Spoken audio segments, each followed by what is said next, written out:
Hello, I'm Ashley from Clevertouch, and today we're going to be taking a look at the CleverAscent trolley. It works for all screens from 55-inch right the way up to 86-inch, and it comes in two flavors of options. The first one being your trolley option, which will come with this box and the main box that you see here. So that allows you to have casters and wheels, which will allow you to move it around the room. The second option is with your floor plate. So you'll get the main box that you see here along with your floor plate. And then you've got an optional extra with your laptop shelf that you can add to either of those solutions as well. As I say, we'll take you through the unboxing, we'll have a look at the setup, so look out for future videos that will include those aspects as well. Okay, so let's have a look at the unboxing and see what you'd expect to find in the box. So first of all, we'll open up our wheels in this case. So this is the mobile trolley solution. You've got a box with your wheels in. You've then got your instruction manual, which will tell you how to piece everything together. You've then got your two struts, which go onto the side of the trolley. And then you should also have your 4 end caps at that point as well. Okay, so we've opened up the trolley legs. Now we're going to have a look at the main body of the stand at this point. So when you open it up, you'll find that you've got another box inside, and within this box you'll see here, these will include the main bracket struts to put the bracket and screen onto the trolley. You've then got your wall fixing option should you decide you want to fix it directly to the wall, and then you've also got your main body of the CleverAscent as well. So we'll take you through setting this up in just a moment. First of all, we've got to install the end caps on the floor struts, so let's put those on first. We'll put a couple on so that you get the idea. So they simply slot into the end, as you can see here. Let's just do the other one, and then there we go, they're nicely in at that point, and we'll do the same with the second one as well. Okay, now that we've added the end caps, the next thing to do is to add the wheels. So very simply, you'll see at the bottom of each of the wheel struts, you've got 2 little holes. The key thing here is that you've got a little brake option on your wheel. So if I just click the wheel option, that means that you've got your little bracket that is held nice and secure. And then very simply, they just screw straight into the bottom, nice and easily. And then you'll see once they get right to the end, very simple and easy, tighten them up, and then you can release the bracket, and as you can see, they won't move. We'll add the other 3 wheels and we come back to the next stage. The next thing we're going to do are add the wheels to the main part of the frame. So I'll bring my camera over here so you can see this is where the wheel struts will connect, and then you can see from the trolley on its side that the back of the trolley will have the slope, the front of the trolley will have the lip, which is where the screen will actually rest upon. So back has the slope, front has the lip. When you tip it upright, that will give you the right direction. So we'll have a look at the wheels and how you put those on next. Now we're going to physically add the wheels to the main part of the stand. As I said, make sure the long part of the wheel struts are to the front of your stand. That's the one that's going to be supporting the weight, so really important. As I said, it comes with 4 screws, and the key thing is you don't need to worry about any washers. Literally, they'll screw in themselves, just tighten them up. We'll do that with all of these 3. We'll turn it over, we'll add the other set of wheels so that we've got all 8 bolts in. We'll tip it upright, and then we'll take you through the next stage. Make sure you tighten them up so you've got your Allen key that comes with it, nice and tight. A few turns, and again, like I say, we'll add all of those to it as well. As you can see, we've now got both the struts attached to the main part of the trolley and the 4 wheels attached. You can very simply lock the wheels in place by clicking the brake, and that holds the wheels nice and secure. As you can see, we've now got the legs attached to the trolley, and for the purpose of the video, I've actually raised the stand up a little bit further because I want to be able to show you how you cable this in. So if I bring my camera over, I'll demonstrate that in a little bit more detail. So you can see here you've got a kettle lead, and the most important part is that you plug them in the right order. So your female end of your plug, of your kettle lead, will plug into this little box just underneath here, and then so that you're only using 1 power cable, what you then do is plug this other end directly into the screen to give the screen power. We then use the main kettle lead and plug that into the bottom of the stand, which gives everything power at that point. So the one power cable powers the stand. This plugs into your screen to give it power. You've then got your little USB connection that you see here that you can plug into the screen, which means if you don't want to use the manual controls, you can use the controls via the screen itself. And again, we'll show you that through the floating pen tool option later on. In Blue Peter fashion, here's one we made earlier, this case with the floor plate. Now, we've actually put the manual controls at the bottom of the screen. It's got a little sticky plate underneath. You can put it to the side if you want. You don't even have to use it because, as I said, you've got the remote controls. But the key thing is, when you first install it, you've got to follow a set of instructions. So bring it all the way to the bottom. So with the down arrow, bring it all the way to the bottom, allow it to hold for 5 seconds.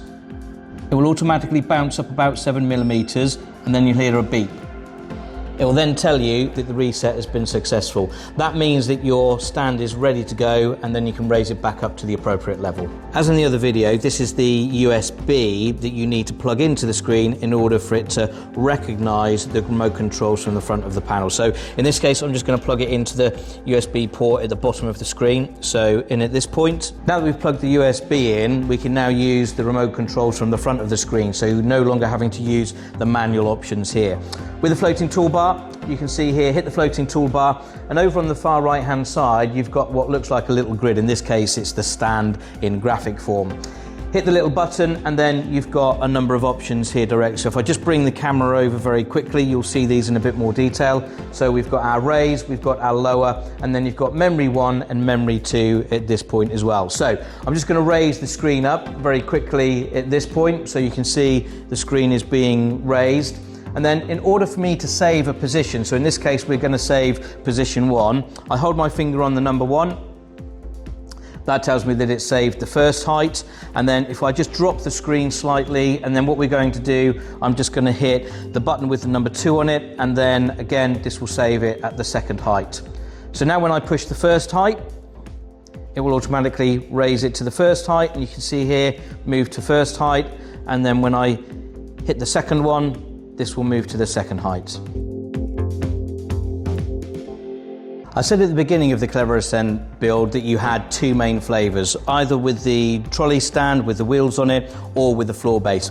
There is in fact a third way in which you can install these screens, and these are with these wall plates that you see here. Now you'll get 4 of these wall plates and they effectively slot over the main struts, so the ones that connect directly to the bottom that you see here. Now with this section here, you unscrew your 4 bolts, you take off the little option, and again we'll show you that in a second. You clip it to your stand, and then the main hole here connects directly into the wall. As you can see, I've taken out my 4 bolts that are holding the bracket together, and you'll see that you've got 3 different settings. That's to allow you for different size skirtings against the wall. So we'll just rest that to the side, and then we'll take this little back plate off. So you simply clip it over the front of your stand, you then pop the bracket on underneath, and what that does is securely hold it in place. You then pop your little wall bracket over the top, and then you screw those back in. You then use this main hole to secure it directly to the wall. Okay, you've seen the stand with the wheels on, you've seen it with the wall option. Now we're going to take a look at the floor plate. So unboxing the floor plate, what you'll see here, it's a very simple setup really. You've got your floor plate and you've got your screws that you then use to attach the floor plate to the main stand. The key thing here is that when you're attaching the floor plate to the stand, you have to take this bottom strut off. So removing the strut with the 8 screws that you see here, so 4 here, 4 at the bottom. Remove this, and then we'll attach the floor plate, and I'll show you that as we go through. What you'll see now is that I've actually got the floor plate on at this point. So you've seen the install with the wheels, you've seen the install with the wall brackets. We're now going to take a look at the floor plate. One key thing to remember is that you really want to use this as a 2-person install. So whether you're using it with the mobile wheels, whether you're using it with the wall brackets, or you're using the floor plate, this really should be a two-person install when you're putting it all together, but for the purposes of the video, you've just seen me at this point. So let me just bring you around here a second, just again to demonstrate what I've done. I've taken that bottom strut off, and you can see here that I've just rested the legs on the bottom strut so that I can then put the floor plate up to it. And then if we come round to the front here, you'll see that there's 8 screws that need installing. So you've got 4 on this side, 4 on the other side, and then this hole at the bottom is really, they're designed if you want to screw it directly to the floor itself. As you can see, we've now got the main body of the trolley attached to the floor plate, and if you just come round to the back here, you'll see you've got your 2 holes, one just here, one just here. Those are if you want to secure it directly to the floor. The floor plate itself is 25 kilos in weight, so it's very, very sturdy at that point. It's entirely up to you whether you decide you want to secure it to the floor. But as I say, you've now seen the whole set of videos with regards to how to install and set up the CleverAscent trolley. We're now going to take a look at our optional extra, which is your laptop shelf that connects directly to the CleverAscent trolley. So let's unbox it and see what we've got inside the box. So first things first, your instruction manual. You've then got your laptop shelf. Underneath this, you've then got your brackets. So here we go. Your bracket underneath here.